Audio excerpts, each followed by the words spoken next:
Welcome. In this lesson, we're going to look at for loops. Now, for loops are a little bit more complex than anything we've looked at so far. So we're just going to do this as an introduction just to get you guys to use it for the first time. If this goes over your head, don't worry too much. It is something we're going to use a lot of. And all the skills we've learned to this point, we're just covering it for the first time. But one thing you should know about programming is we repeat ourselves so many times and we kind of reuse the same components over and over and over again. So once you learn these things, you will start finding ways of reapplying them. And the more you reapply, the more you practice, the better you will get. So in this lesson, we're just going to look at what is a for loop, how does it work, and then some basic examples. And then finally, I'm going to set you the challenge of recreating your times table program from the last lesson and replacing the while loop with a for loop. If you don't quite get it, don't worry, I will do the example and I'll show you how to do it as well. So let's continue. So the first thing you guys need to do then is just to create a Python file. Now I've created two here. I've created one just for my examples of how to use a for loop, and I definitely recommend this, and that way you can always come back to it and kind of recap on your memory. And the second one I've created is making the times table app for a for loop, and all I've done with this is I've just duplicated the while loop. So at the moment it looks like the while loop, and we're going to edit that and show you how to kind of break it down. So let's work on this for loop one. So I've got it open here, and let's just say what is a for loop. So Python is such a great language. It makes it as easy as possible, and I've said this a few times where in other languages they use loads and loads of brackets and curly braces and semicolons to define something that belongs to something else. And for most beginner programmers, it causes so many issues. So with Python, they've kind of done away with that. But you do need to remember your indenting. So if you want something to belong to something, you do have to indent it, okay? So for loops are really, really easy. And once again, you can do a for loop in one line of code. And it just looks like this. It says for and then item. And some people just use I for item, okay? I tend to write the whole thing out for beginners because it means more, it makes more sense. So I just say for item in, and that's the whole thing. We just need to say in what. So what would you like it to compare itself to? What would you like it to run? And the thing you need to know about a for loop is it goes through every single item, okay? And when you tell it what item you want it to go through, it goes through every single item and it does its calculations based on that. So the example we're going to use now is called range. Now, range is a key. It's a function and a keyword. So the word range is basically right. Do your for loop on a particular range. Now, the range that I want to run starts at 0, but you could start it at 0. You could start it at 1. You could start it at 100. It's completely up to you. But the first number that you write is the starting point, and then you've got a comma. And then you say the end point. So you say 100. So at the moment, if I was to run it like this, it would say for item in range 0 to 100, do something. Let's put our colon on. What would we like it to do? So we could say print, and then I could say print item. So if I was to say print item, it would literally give me every single number from 0 to 100. So let's do that. So let's just say item. And there's our most basic example of a for loop, which just basically says, look, print out a whole bunch of numbers. So let's say run, and it asks me to save, and off it goes all the way to 100. Give it a couple of seconds. Now let me just do something there because that was off the screen. So there you go. So it stops at 99. Now that's a good point actually, isn't it? If we look at the number we calculated, it goes all the way up to 100 but doesn't include 100. And let's look at 0. Does it include 0? So it does. When it looks at its numbers, it includes the first number, but it doesn't include the last number. So that's well worth remembering actually. Now another thing you can do is you can tell it, and if I just close this, you can tell it how you want it to iterate over it. So for each item, how do you want it to work? So the next comma, you can say, let's do it by 5s. So it will look at numbers 0 all the way to 100 this time. If I just put 101, that will give me the 100. And I only want to show the items that are 5. So it will show me 0, then it will show me 5, then it will show me 10, then it will show me 15. And that will be what it is based on the iteration value. So I'm always looking at while loops and we were saying, I don't know, current equals current plus 1 or current plus 5. And that's basically what this bit does here, is it iterates over the value. So let's just run that. So run, and let's do this again. It keeps chopping off the bottom of mine for some reason. Let's just do that. And you can see that as it goes through, it shows 0, and then it shows 5, and then it shows 10, and hopefully, all being well, it will show all the way up to 100. There we go. And if you wanted to show the next value, this would need to say 106, obviously, because of the way it iterates over it. So there's our most basic for loop, and you can see that that can be quite useful in just printing out the numbers we want, and there's so many different examples we can use for that. Let me show you another example where this time we'll call up items in a list, for instance. So we're going to go create a list.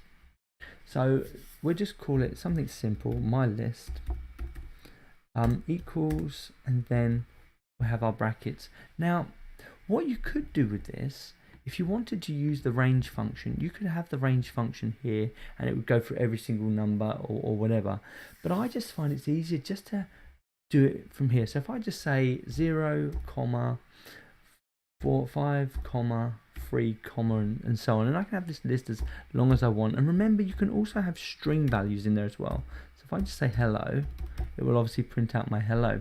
Now, what I now need to do is change this, get rid of this, and tell it which part of the program I want it to run. So the part of the program I want to run is my list. So it's not range anymore, which is a function that I got it to run itself on. It's actually my list. So if I say my list, now this time it has no start point, it has no end point, and it has no iteration because I haven't used range.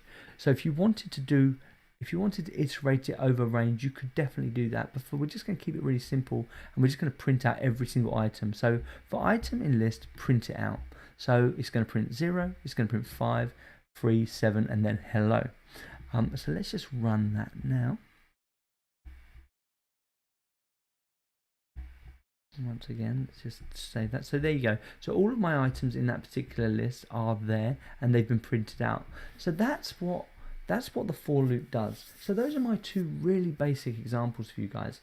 Now, if I just scooch back over to this one and say to you guys, right, I want you to recreate your times table, replace the while loop for a for loop. So pause the video and try that out. And then in just a second, once I load all my screens up, I will come back and I'll show you exactly how to do it.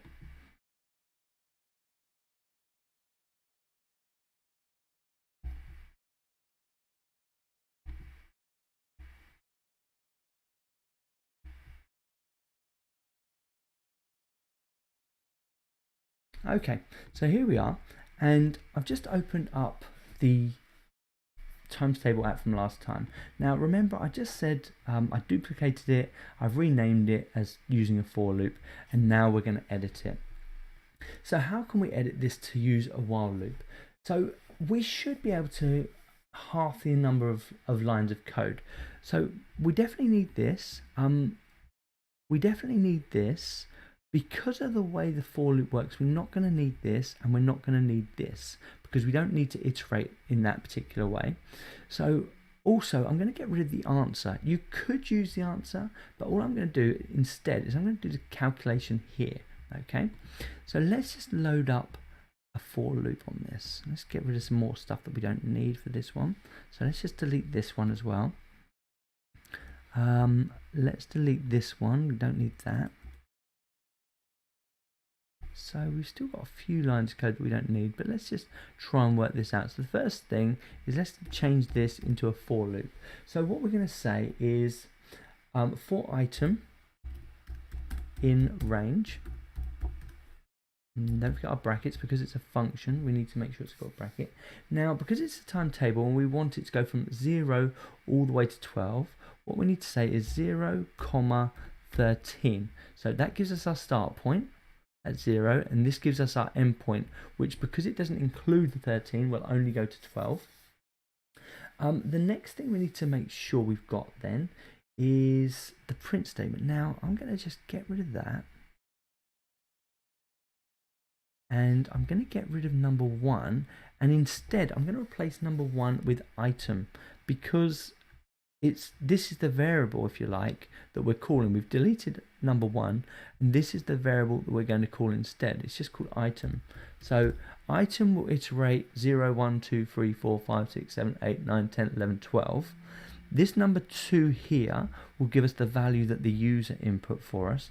Then answer just needs to be a calculation based on those two. So if we say number 2 times item, so every time that goes over, it will give us the calculation of whatever the item is currently on, followed by the number the user gave us. So the first time it will give us 0, and then say for instance I type in 5, it will go 0 times 5, and then it will make that calculation on 0 times 5, 0. Then the next time round, so next time it comes through just these 2 lines of code, it will do it again. Now these 2 lines of code will keep running until it reaches that 13, and then it will drop out and it will put itself here. So it will say, right, print this out, now you know your whatever times table. So 1, 2, 3, 4, 5 lines of code, all being well, have replaced the while loop for this for loop. So the first thing you can see is it's almost doubly as efficient as a while loop, but only for certain circumstances. You're not always going to want to use a for loop, but knowing how to use it is very valuable. So let's run this, run the module, save it, and then all being well, we should be able to type in. So let's just say 6 times table, press enter, and there we go. 0 times 6, 0, 1 times 6, 6, 12, 18, 24, and so on, and then at the end, and that's your 6 times table. So we've got exactly the same program with less codes by half. So we've gone from 10 lines of code with exactly the same output to 5 lines of code, and that's quite impressive. So now you've got 2 different ways of doing exactly the same thing. So I'm going to leave it there. Make sure you save this work, and we will do more on loops, and we'll do more on for loops just to keep you going with that. But well done, save your work, and I'll see you in the next lesson.